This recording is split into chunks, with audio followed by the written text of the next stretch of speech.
ചെമ്പനിപ്പൂ സീരിയലിൻ്റെ ഇനി വരാൻ വേണ്ടി പോകുന്ന ഒരു എപ്പിസോഡിൻ്റെ റിവ്യൂ വിശേഷമാണ് കേട്ടോ പറയുന്നത്. റിവ്യൂയിലേക്ക് കിടക്കുന്നതിന് മുമ്പായിട്ട് എല്ലാവരും വീഡിയോ ഒന്ന് ലൈക്ക് ചെയ്ത് ഹൈപ്പ് ചെയ്ത് കാണാൻ വേണ്ടി ശ്രമിക്കണേ. ഇന്നലെ പറഞ്ഞ എപ്പിസോഡിൻ്റെ കണ്ടിന്യൂഷനാണ്. ഇന്നലത്തെ വിശേഷങ്ങൾ കേൾക്കാത്തവർക്ക് വേണ്ടിയിട്ട് ഞാൻ ലിങ്ക് ഐക്കാട്ടിലും അതുപോലെ പിൻ കമൻറ്റായിട്ടും കൊടുത്തേക്കാവേ. ശ്രീകാന്ത്, വർഷയും സച്ചി, രേവതിയും ഇവർ നാലുപേരും നല്ല കൂട്ടായിരുന്നു.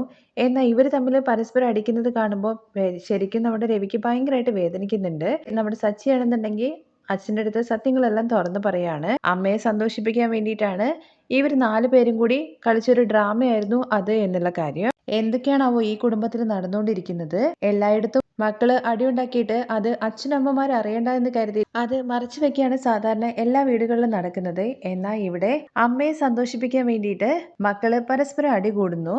എന്തൊക്കെയാണെങ്കിലും അച്ഛ, അമ്മ സന്തോഷവതിയാണല്ലോ, അത് ശരിയാണ്. അവളുടെ മുഖത്ത് 100 വോൾട്ട് ബൾബ് തെളിഞ്ഞിരിക്കുന്നത് പോലെയാണ് എനിക്ക് തോന്നിയത്.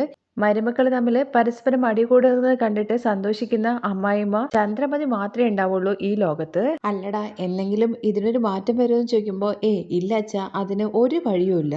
അപ്പൊ ദിവസം നിങ്ങൾ അടിയുണ്ടാക്കാൻ വേണ്ടി പോവാണോ? വേറെ വഴിയില്ല അച്ഛ.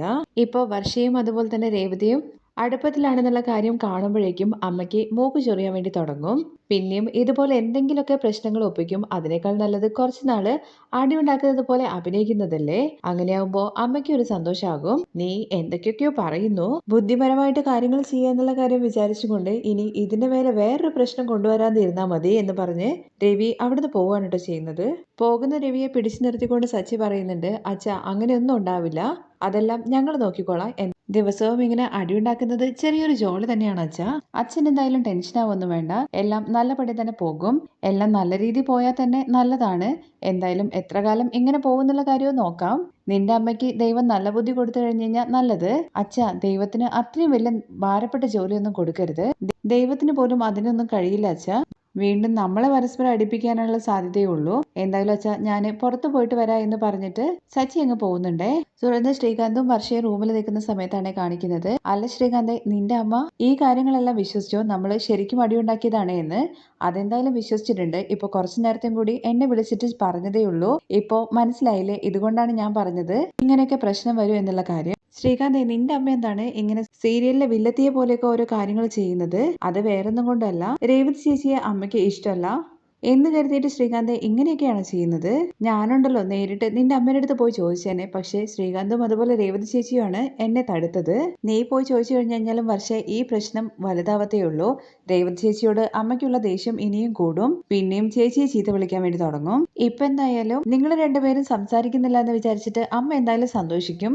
എനിക്ക് ഇതുപോലെ കള്ളൊക്കെ പറഞ്ഞിട്ട് നിക്ക എന്ന് പറയുന്നത് എനിക്ക് കുറച്ച് ഇറിറ്റേറ്റിംഗ് ആയിട്ടുള്ള കാര്യമാണ്. എനിക്ക് വന്ന ദേഷ്യത്തിനുണ്ടല്ലോ നിന്റെ അമ്മയ്ക്ക് ഞാൻ പോയിട്ട് 2 കൊടുത്തേനെ. അങ്ങനെ നോക്കി കഴിഞ്ഞു കഴിഞ്ഞാൽ നിന്റെ അമ്മയ്ക്കിട്ട് 2 പൊട്ടിക്കണ്ടേ? കാരണം രേവതി ചേച്ചിയുടെ അടുത്ത് പോയിട്ട് നിന്റെ അമ്മയല്ലേ അങ്ങനത്തെ സംസാരങ്ങളൊക്കെ സംസാരിച്ചത്. അത് ശരി തന്നെയാണ്, അമ്മയ്ക്ക് 2 കൊടുക്കണം. നിക്ക എന്ന് പറഞ്ഞിട്ട് നേരെ മഹിമയെ ഫോൺ എടുത്ത് വിളിക്കാണ് കേട്ടോ വർഷ. മഹിമ ഫോൺ എടുത്ത ഉടനെ തന്നെ ആ പറ വർഷയെ സുഖാണോ എന്നൊക്കെ ചോദിക്കുന്നുണ്ടേ. പക്ഷെ അതിനൊന്നും മറുപടി പറയാതെ അമ്മേ, നമ്മുടെ ഫാമിലി ഫ്രണ്ട് ഒരു സൈക്യാട്രിസ്റ്റ് ഇല്ലേ, ഡോക്ടർ വിഘ്നേഷ്, ഉണ്ട്. അവരിപ്പോ ഇവിടെ അടുത്താണ് ക്ലിനിക്ക് നടത്തിക്കൊണ്ടിരിക്കുന്നതെന്ന് പറയണേ.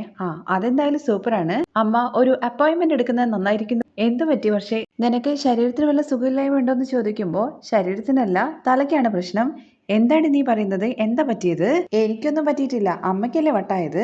എന്താണ് നീ പറയുന്നത്? എനിക്ക് വട്ടാണെന്നോ? അതെ, അമ്മ അതുപോലത്തെ കാര്യങ്ങളല്ലേ ചെയ്തുകൊണ്ടിരിക്കുന്നത്. അതിന് മാത്രം ഞാൻ എന്താണ് ചെയ്തത്? അമ്മ ഒന്നും അറിയാത്ത പോലെ സംസാരിക്കരുത്. അമ്മ രേവതി ചേച്ചിയെ പോയി കണ്ടായിരുന്നോന്ന് ചോദിക്കാണേ. ഉടനെ വന്ന് കൊളുത്തി തന്നോ അവള്? അത് അമ്മയാണ് ചെയ്തിരിക്കുന്നത്. അമ്മയ്ക്ക് ഇച്ചിരി പോലും ബുദ്ധിയില്ലേ? ഞാൻ എന്ത് ചെയ്യാനാടി? നിന്റെ അമ്മായിമ്മയാണ് എന്റെ അടുത്ത് വന്നിട്ട് ഒച്ചയെടുത്തത്. അവള് കാരണമാണ് നിനക്ക് ആ വീട്ടിലെ പ്രശ്നം എന്നുള്ള കാര്യമാണ് പറഞ്ഞത്. അത് അമ്മ കണ്ടിട്ടുണ്ടായിരുന്നോ?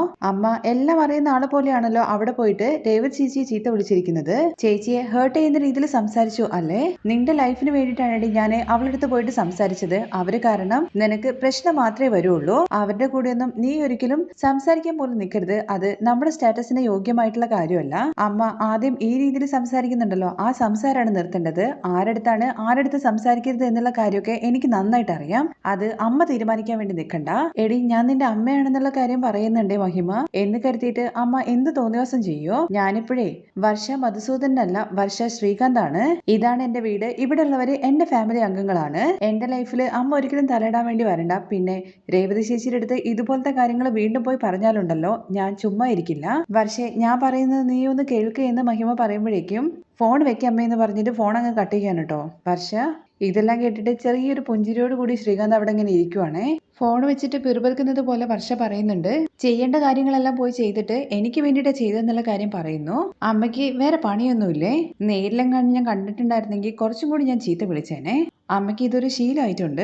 എപ്പൊ നോക്കി കഴിഞ്ഞു കഴിഞ്ഞാലും ഇതുപോലെ ഓരോ കാര്യങ്ങൾ ചെയ്തുകൊണ്ടേ ഇരിക്കുന്നു. ഇതൊന്നും കേട്ടിട്ട് ശ്രീകാന്ത് ഒരു അക്ഷരം പോലും മിണ്ടുന്നില്ല കേട്ടോ. എന്റെ അമ്മയെ ഞാൻ ചീത്ത വിളിച്ചത് ശരിയല്ലേ ശ്രീകാന്തേ?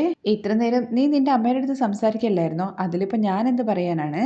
ഞാൻ അമ്മയെ ചീത്ത വിളിച്ചുകൊണ്ടിരിക്കുകയാണ്. ഞാൻ വിചാരിച്ചു ശ്രീകാന്തും അമ്മയെ ചീത്ത വിളിക്കൂ എന്നുള്ള കാര്യം. നീ നിന്റെ അമ്മയുടെ അടുത്ത് എന്തെങ്കിലും പറയുന്നുണ്ടെന്ന് കരുതിയിട്ട് ഞാൻ അതിന്റെ പുറകെ എന്തിനാ വരാൻ നിൽക്കുന്നത്? നീ ആള് കൊള്ളാലോ ശ്രീകാന്തേ, സൈലന്റ് ആയിട്ട് സേഫ് പ്ലേസിൽ നിൽക്കുവാണല്ലേ. വെറുതെ ആവശ്യമില്ലാത്ത കാര്യങ്ങളിൽ ഇടപെട്ട് ഞാൻ എന്തിനാ ഒരു പ്രശ്നം ഉണ്ടാക്കുന്നത്? ഇപ്പോൾ ഞാൻ നിന്റെ അമ്മയെ കുറിച്ചിട്ട് എന്തെങ്കിലും ഒരു കാര്യം പറഞ്ഞു കഴിഞ്ഞു കഴിഞ്ഞാൽ നിന്റെ അമ്മയോടുള്ള ദേഷ്യത്തിന്റെ പേരിൽ നീ സൈലന്റ് ആയിട്ട് നിൽക്കും. എന്നാൽ ഒരിക്കൽ നീ ഈ കാര്യത്തെക്കുറിച്ച് പറഞ്ഞിട്ട് വീണ്ടും എൻ്റെ അടുത്ത് അടി ഉണ്ടാക്കാൻ വേണ്ടി ശ്രമിക്കും. ആവശ്യമില്ലാതെ ഞാൻ എന്തിനാണ് വമ്പെടുക്കുന്നത്? എന്തായാലും കൊള്ളാം ശ്രീകാന്തേ, നീ കുറച്ചായിട്ട് ഹസ്ബൻഡ് മെറ്റീരിയൽ ആയിട്ട് മാറാൻ വേണ്ടി മാറിക്കൊണ്ടിരിക്കുകയാണ്. ഇത് കേട്ട് ശ്രീകാന്ത് താങ്ക്സ് പറയുന്നുണ്ട്. വിമലയ്ക്ക് സുഖമില്ല എന്നുള്ള കാര്യം പറഞ്ഞിട്ട് ശ്രുതിയെ ഫോൺ ചെയ്തിട്ടുണ്ടായിരുന്നല്ലോ. ശ്രുതി എത്തുന്നതിന് മുമ്പായിട്ട് തന്നെ ഡോക്ടർ ചെക്കപ്പ് ഒക്കെ ചെയ്തതിന് ശേഷം കൂടെയുള്ള ചേച്ചിമാരെടുത്ത് ചോദിക്കുന്നുണ്ട് റിലേറ്റീവ്സ് ആണോ എന്നുള്ള കാര്യം. അവര് റിലേറ്റീവ്സ് അല്ല, വീടിന്റെ അടുത്തുള്ള ആൾക്കാരാണ്. ഒരുപാട് നാളായിട്ട് വിമല ചേച്ചിയെ അറിയാവുന്ന ആളുമാണ്. അവര് പുറത്ത് ജോലി ചെയ്തുകൊണ്ടിരിക്കുന്ന സമയത്ത് പെട്ടെന്ന് ബോധം കെട്ട് വീഴുകയായിരുന്നു. അങ്ങനെ ഞങ്ങളാണ് ഇങ്ങോട്ടേക്ക് എത്തിയത്. അവിടെ നിൽക്കുന്ന നഴ്സിന്റെ അടുത്ത് ചോദിക്കുന്നുണ്ട് ഇവരുടെ റിലേറ്റീവ്സിനെ വിവരം അറിയിച്ചോ എന്നുള്ള കാര്യം. ഇവർക്ക് ഒരു മകളുണ്ട്, കല്യാണി എന്ന പേര്. അവരെ വിളിച്ച് ഞാൻ ഇൻഫോം ചെയ്തിട്ടുണ്ട്, അവര് വന്നുകൊണ്ടിരിക്കുകയാണ്. തുടർന്ന് ആ ചേച്ചിമാർ ചോദിക്കുന്നുണ്ട് വിമല ചേച്ചി കുഴപ്പമൊന്നും ഇല്ലല്ലോ എന്നുള്ള കാര്യം. അതിനെക്കുറിച്ച് ഇപ്പൊ ഒന്നും പറയാൻ വേണ്ടി പറ്റില്ല. നഴ്സിന്റെ അടുത്ത് സ്കാനിങ്ങിന്റെ റിപ്പോർട്ടൊക്കെ എടുത്തിട്ട് കൂടെ വരാൻ വേണ്ടി പറഞ്ഞിട്ട് ഡോക്ടർ അങ്ങ് റൂമിൽ നിന്ന് ഇറങ്ങി പോവാണേ. കുറച്ച് സമയത്തിനുള്ളിൽ തന്നെ നമ്മുടെ ശ്രുതിയും എത്തുന്നുണ്ട് കേട്ടോ. വന്നോടെ തന്നെ അമ്മയെന്ന് പറഞ്ഞുകൊണ്ട് അരികിലേക്ക് ഓടി ചെല്ലുന്നുണ്ട്. അമ്മാമ്മന്റെ അവസ്ഥ കണ്ടിട്ട് ആദ്യം വല്ലാതെ ഭയന്നിട്ടാണ് നിൽക്കുന്നത്. ആന്റി, അമ്മാമ്മ വിളിച്ചിട്ട് എഴുന്നേക്കുന്നില്ല എന്നൊക്കെ ആദ്യം പറയുന്നുണ്ട്. നീ പേടിക്കണ്ട മോനെ, ഞാൻ എത്തിയില്ല എന്നൊക്കെ പറഞ്ഞിട്ട് ആദ്യം സമാധാനപ്പെടുത്തുവാണ് കേട്ടോ ശ്രുതി. തുടർന്ന് ചേച്ചിമാരാണെന്നുണ്ടെങ്കിൽ ഇങ്ങനെ പ്രായമായിട്ടുള്ള അമ്മയെ അവിടെ തനിയായിട്ടിട്ട് ദൂരെ പോയിട്ട് ജോലി ചെയ്താൽ എങ്ങനെ ശരിയാവുന്നൊക്കെ ശ്രുതിയുടെ അടുത്ത് ചോദിക്കുന്നുണ്ടേ. അമ്മയ്ക്ക് എന്താണ് പറ്റിയത്? പുറത്ത് മുളക് ഉണക്കാനിടയായിരുന്നു. പെട്ടെന്ന് തന്നെ അമ്മ ബോധം കെട്ട് വീണു. ഉടനെ തന്നെ ഞങ്ങൾ ഹോസ്പിറ്റലിൽ എത്തിച്ചതാണ്. ഡോക്ടർ പ്രത്യേകിച്ച് ഒന്നും പറഞ്ഞിട്ടില്ല. തുടർന്ന് ശ്രുതിയാണെന്നുണ്ടെങ്കിൽ അമ്മയെന്ന് പറഞ്ഞ് വിളിക്കുന്നുണ്ടേ. വിമല കണ്ണൊക്കെ തുറന്ന് നോക്കുന്നുണ്ട്. ശ്രുതി കരയുന്നത് കാണുമ്പോഴേക്കും ചേച്ചിമാരാണെന്നുണ്ടെങ്കിൽ നീ കരയണ്ട എന്നൊക്കെ പറഞ്ഞിട്ട് ആശ്വസിപ്പിക്കുന്നുണ്ടേ. എന്താവശ്യം ഉണ്ടെന്നുണ്ടെങ്കിലും ഞങ്ങളെ വിളിച്ചാൽ മതി, ഞങ്ങൾ പോവാണെന്ന് പറഞ്ഞിട്ട് അവരങ്ങ് പോകുന്നുണ്ട്. വിമല കണ്ണു തുറന്നിട്ടും ശ്രുതി കരഞ്ഞോണ്ടിരിക്കുമ്പോ കല്യാണി നീ കരയണ്ട, എനിക്ക് ഒന്നുമില്ല. അമ്മ എന്തിനായിരിക്കും അമ്മമ്മ അങ്ങനെ വീണിട്ടുണ്ടാവാ, ഞാൻ വല്ലാതെ ഭയന്നു പോയി. നീ പേടിക്കേണ്ട ആദി, അമ്മ വന്നില്ലേ? അമ്മ ഞങ്ങളുടെ കൂടെ തന്നെ നിൽക്കണം. അമ്മ എനിക്ക് പേടിയാവുന്നൊക്കെ ആദ്യം ഇങ്ങനെ പറയുന്നുണ്ടേ. അമ്മ ശരിക്കും മരുന്നൊക്കെ കഴിക്കുന്നില്ലേ എന്നൊക്കെ ശ്രുതി ചോദിക്കുന്നുണ്ട്. അതൊക്കെ ഞാൻ കൃത്യമായിട്ട് തന്നെ കഴിക്കുന്നുണ്ട്. പക്ഷെ ഇന്നലെ മുതൽ എനിക്ക് എന്താണെന്നറിയില്ല, ഒരു ക്ഷീണമൊക്കെ പോലെ ഉണ്ടായിരുന്നു.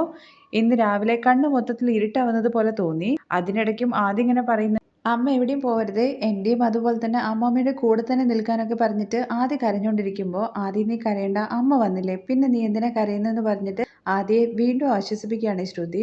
തുടർന്ന് ഡോക്ടർ അങ്ങോട്ടേക്ക് വരുന്നുണ്ട്. ഡോക്ടർ വന്ന ഉടനെ തന്നെ നിങ്ങളാണ് അവരുടെ മകളെന്ന് ചോദിക്കുന്നുണ്ട്. അതെ, അമ്മയ്ക്ക് എന്താണ് ഡോക്ടർ പറ്റിയത്? ചില ടെസ്റ്റുകളൊക്കെ എടുത്തിട്ടുണ്ട്. ഇസിയിൽ ചെറിയൊരു വേരിയേഷൻ ഉണ്ട്. ഒരു ചെറിയ മൈൽഡ് അറ്റാക്ക് ആണ്.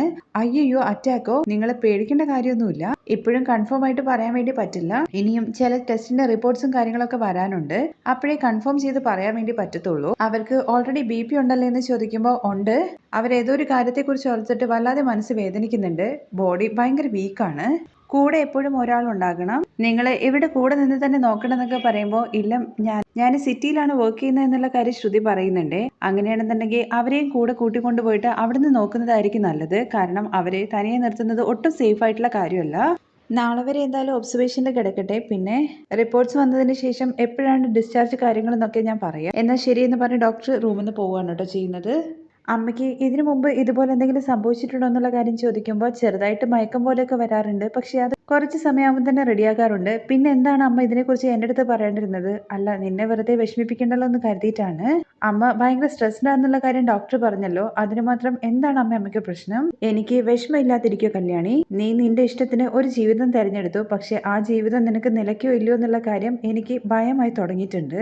എൻ്റെ കാലശേഷം പിന്നെ ആദിയുടെ അവസ്ഥ എന്തായിരിക്കും എന്നീ കാര്യങ്ങളാണ് എൻ്റെ മനസ്സിലൂടെ ഓടിക്കൊണ്ടിരിക്കുന്നത്. അമ്മേ, ഞാനില്ലേ ആദിക്ക്? പിന്നെ എന്തിനാണ് അമ്മ ഇങ്ങനെ ടെൻഷൻ അടിക്കുന്നത്?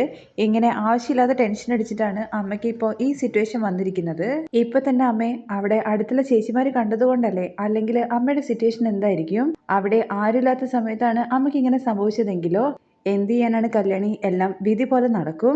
എല്ലാ പഴിയും അമ്മ വിധിയുടെ മേലെ തന്നെ പഴിച്ചായിരിക്കോ? അമ്മ എപ്പോഴും തെറ്റായിട്ടുള്ള തീരുമാനങ്ങൾ മാത്രമാണ് എടുക്കുന്നത്. അത് കേൾക്കുമ്പോഴേക്കും വിമലയ്ക്ക് ഭയങ്കര സങ്കടമാവുകയും വിമല കരയാൻ വേണ്ടി തുടങ്ങുകയാണ്. പക്ഷേ ശ്രുതിയാണെന്നുണ്ടെങ്കിൽ അമ്മയെ വിഷമിപ്പിക്കേണ്ട എന്ന് വിചാരിച്ചിട്ട് വിട്ടേക്ക് അമ്മ എന്തായാലും വിഷമിക്കേണ്ട, അമ്മയ്ക്ക് ഒന്നും സംഭവിക്കില്ല. അമ്മയെ തൻ്റെ അരികിലേക്ക് കൂട്ടിക്കൊണ്ടിരുന്നത് വരെ അമ്മയെ നോക്കാൻ വേണ്ടിയിട്ട് ഒരാൾ വേണം. അതിനുള്ള അറേഞ്ച്മെന്റ്സ് ആണ് ആദ്യം ചെയ്യേണ്ടതെന്നാണ് ശ്രുതിയുടെ മനസ്സിലോട് പോയിക്കൊണ്ടിരിക്കുന്നത്.